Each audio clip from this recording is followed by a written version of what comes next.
analala ndani ya ukweli sasa. So leo wacha kijana lale ndani, but it's all in good faith, maana anatetea wa Kenya. So sisi tulikuja hapa kumsaidia tu atoke kwa sababu ako na bibi na yeye ndiye anajua mahali alificha kifunguo. Alright, sisi tumekuja hapa, mnajua nyinyi wote mnashangaa tumekuja kufanya nini. Tuko kwa ile tu maneno ya Omondi. Kutoka asubuhi ile mambo ilichemuka. Hapo ameenda amekula tia gas yake kilo 16, no problem. Ni mwanaume na amekuja kutetea wananchi kweli. Hali ni mbaya kwa nchi mzima, lakini si hapa pekee, dunia mzima iko mbaya. Lakini sasa hawa tulikuja kufuatilia hii maneno, tujue itafika namna gani, kwa sababu serikali unajua iko na mkono mrefu. Mtu mwingine anaweza kuwa Mombasa huko, ukivuruga pande ile unashikwa tu hapo mara moja na kutiwa mbaroni mara moja. So Eric tulipata amekamatwa, ametiwa mbaroni na wale vijana alikuja nao pale. So sisi tulikuja hapa kumsaidia tu atoke kwa sababu ako na bibi na yeye ndiye anajua mahali alificha kifunguo.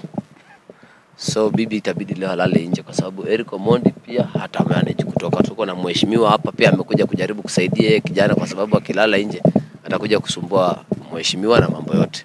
So hatukuweza kumtoa sababu ya vile nchi ilivyo, iko na sheria yake. Tumejaribu karabati yetu yote, lakini wanasema siku ya nyani kufa miti zote uteleza. Kweli tumepata miti wamepaka oil, tumeteleza kabisa. Imetushinda kutoa Eric Omondi na kierere yetu. Tumeambiwa tukuje kesho asubuhi tuende kotini pale Milimani na tujipange na mambo ya cash bail. Amenyimwa cash bail ya kutokea hapa kwa polisi.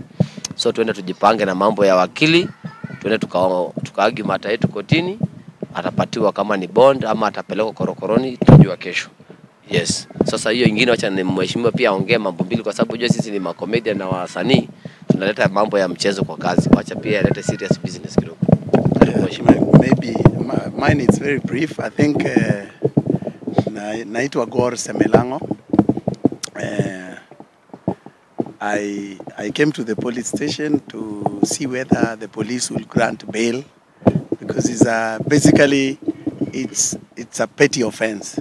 They are saying it's unlawful assembly and that he did not notify the police before he proceeds to picket and demonstrate outside Parliament. We believe our new constitution guarantees the right to picket and demonstrate. And Eric has told us that he didn't have money to buy a pen, a paper, and transport to go to the police to notify them. That indeed, when he arrived at the airport, at the Parliament buildings, he found police and he notified them before they started picketing. So I think that is his absolute right to picket, and it's a constitutional right which embedded in our constitution to allow every Kenyan citizen to picket and to demonstrate on matters that are dear to them. Bail has been denied. So that basically means that he will spend the night in the cold cells, and tomorrow he should appear in court. So ours is basically to seek legal redress, to look for a lawyer to represent him tomorrow, and the rest of the team or the people who are at that demonstration. We believe that the judge that the demonstrators will appear before would be fair and would be firm, because the 2010 constitution is a good constitution. Our constitution allows ordinary citizens to do everything except what it tells them not to do, and does not allow leaders to do anything except what it tells them to do. So I think it's basically a very good constitution. It is our fundamental rights and the right of all citizens of Kenya to picket and to demonstrate. And we are wondering why it has become very difficult for the police to grant him bail pending appearance in court tomorrow for a petty offense of unlawful assembly and failure to notify the police. So basically, that's why we are here. We had come to see whether the police would grant him bail, basically to just assist in ensuring that he enjoys his freedom of speech and freedom of association and the freedom to picket and to demonstrate as guaranteed by the Constitution. So we're just calling on government to be tolerant on majority of the population who are dejected, angry and are unable to meet the basic needs.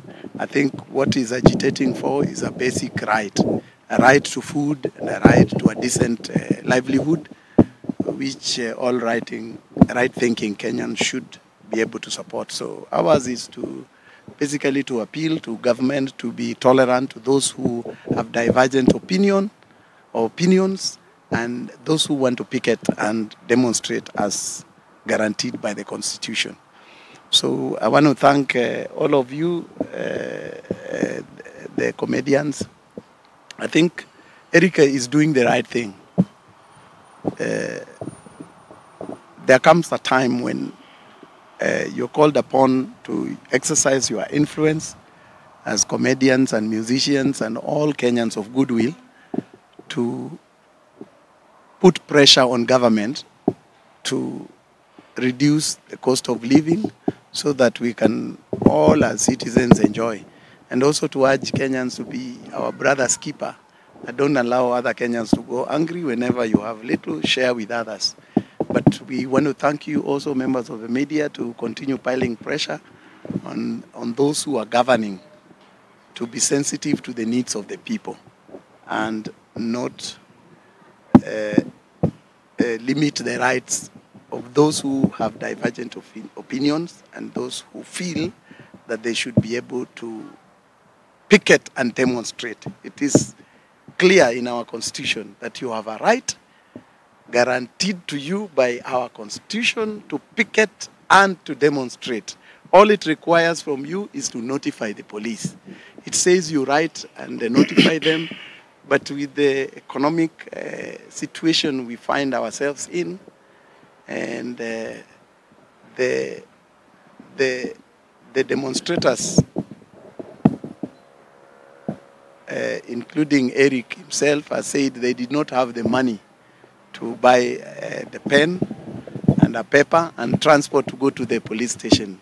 So basically that should be understood, and it should have been granted bail on that basis, because we are all in a political quagmire, and we are facing one of the harshest economic downtowns in our country since independence. So basically is to ask the comedians also, keep up the fight.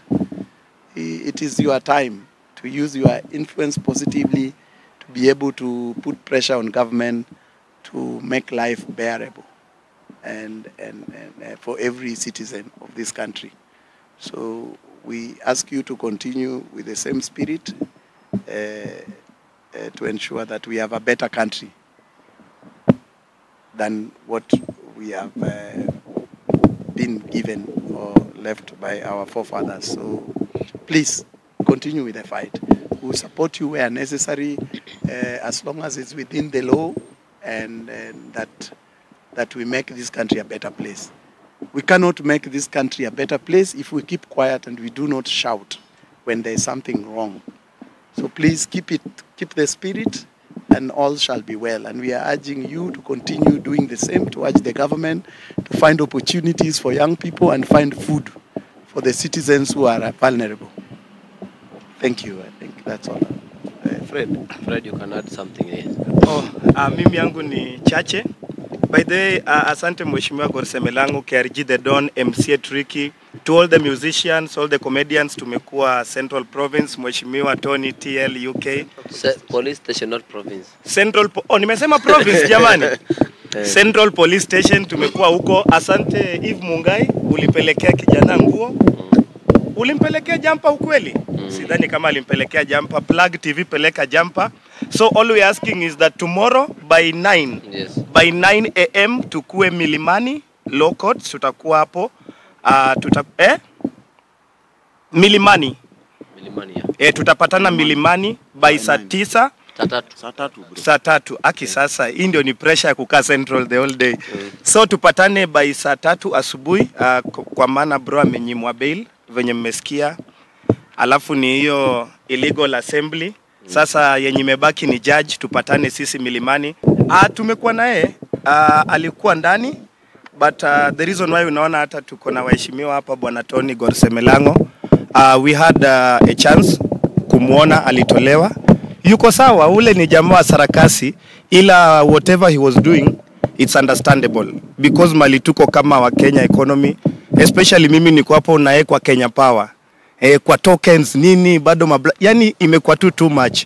So the issue was, aku notify watu, but tumekuwa naye hapo. Hata some of the online people like Naive Mungai wakiwa nilikuwemo huko juu, na Mwesh huko kwa OCS. So Eric ako sawa. The only thing is asking Kenyans to do is kesho kama unaweza pata nafasi venye Kiarjia amesema, tupatani pale saa 3 Milimani Law Courts, tusimame naye maana leo analala ndani. Yeah. after engagement a week ago, analala ndani. Leo analala ndani ya ukweli sasa. So leo wacha kijana lale ndani, but it's all in good faith, maana anatetea wa Kenya. So leo analala ndani juu yetu. So ni sawa, wacha kesho wenye tutapata nafasi kindly tuingie hapo. Maana hata leo tukiwa huko KRG, Gorsemelango, they had the bail money, but wameambiwa huyu huyu hapana, wacha tulale. Huyu sasa wacha leo. Atuchekeshe orders from hiyo wewe ndio sema. Orders from above. Na mambo ni mingi. So sinema zake pia leo wacha zipumzike. Pia atatusaidia kupumzisha Eric Omondi kwa sababu anatusumbua pia online. Sawa, shukran. Inasemekana kuwa kesho kuna maandamano ya Azimio. Inasemekana kuwa Eric ametumiwa kuanza maandamano leo. So nyinyi mmekuwa naye kule, labda kama mnaweza No. we had a discussion with Eric. It is that's absolutely nonsense. Eric, we had a discussion with Eric. Eric is not part of Azimio. Neither is he supporting government or Azimio. Eric is with the people of Kenya. He, as you know, is a comedian and he has access to many people. It's basically saying the people, is echoing the people's problem. People, our people are going through, difficult times. And he's not doing a demonstration to support Azimio or anything. This is basically something which, with a team of young people, they thought through, and I think they are volunteering themselves to champion the reduction of the cost of living. It has nothing to do with tomorrow's Azimio rally or prayer or whatever. Absolutely nothing to do with it. He has indicated clearly that this is born out of the problems that ordinary citizens are going through. So he's agitating for that. He's not part of Azimio, neither does he have any interest to join them. Can you elaborate on the position why it's not given police which is only